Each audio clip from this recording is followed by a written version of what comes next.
প্রিয় দেশবাসী, আসসালামু আলাইকুম রহমতুল্লাহি ওবারাকাতু। আপনারা সকলেই অবগত আছেন, আজকে 12 তারিখ। আজকে বাংলাদেশের ত্রয়োদশ জাতীয় নির্বাচন। আজকে বাংলাদেশের প্রায় 13 কোটি ভোটার তারা ভোট দিতে যাবে ভোট কেন্দ্রে। তো আপনারা অবশ্যই জানেন, আমাদের ফেনী 3 আসনে, এই আসনে সবচেয়ে বেশি ভোটার, প্রায় 5,03,678 জন ভোটার। সম্মানিত ভোটারবৃন্দ, আপনার মূল্যবান ভোট, আপনি কাকে ভোট দিবেন? কাকে আপনি নেতৃত্ব হিসেবে নির্বাচিত করবেন? আল্লাহ তাআলা বলছেন, ইয়া আইয়ুহাল্লাযীনা আমানু কুনু কাওয়ামিনা বিল কিসতি শুহাদাআ লিল্লাহ। হে ঈমানদারগণ, তোমরা ইনসাফের পতাকাবাহী সাক্ষী হয়ে যাও। আল্লাহ বলছেন, যারা ইনসাফের পতাকাবাহী সাক্ষী হবে, আমি আল্লাহ তাদের পক্ষে সাক্ষী হয়ে থাকব।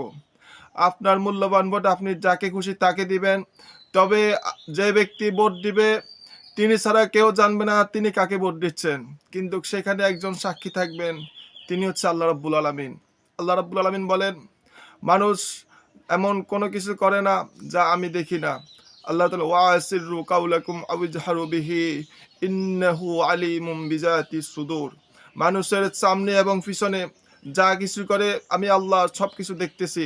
অতএব আপনি আপনার মূল্যবান ভোট যাকে দিবেন, অবশ্যই আল্লাহ রাব্বুল আলামিন সেখানে সাক্ষী থাকবেন, এবং আপনার ইন্তেকালের পরে, কবরে যাওয়ার পরে আপনাকে প্রশ্ন করবে যে ওমা দিনুকা, তুমি কাকে ভোট দিয়েছো, কাকে সমর্থন দিয়েছো। আপনি যদি ইসলামের পক্ষে ভোট দেন, অবশ্যই আপনি এই প্রশ্নের উত্তর দিতে পারবেন। আর যদি আপনি ইনসাফের পক্ষে, ইসলামের পক্ষে যদি আপনি ভোট না দেন, তাহলে আপনি আপনার এই প্রশ্নের উত্তর দিতে পারবেন না।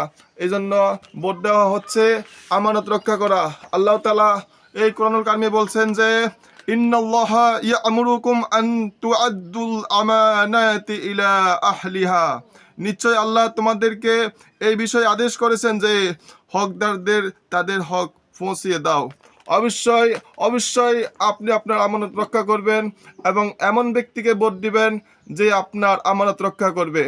এমন লোককে ভোট দিবেন না যে জেফ্রি অ্যাপিস্টনের নথিতে যার নাম এসেছে, যে কুখ্যাত জোনাহ পাপাসের মধ্যে যার নাম এসেছে, এমন কুখ্যাত পাপিষ্টকে আপনারা ভোট দিবেন না।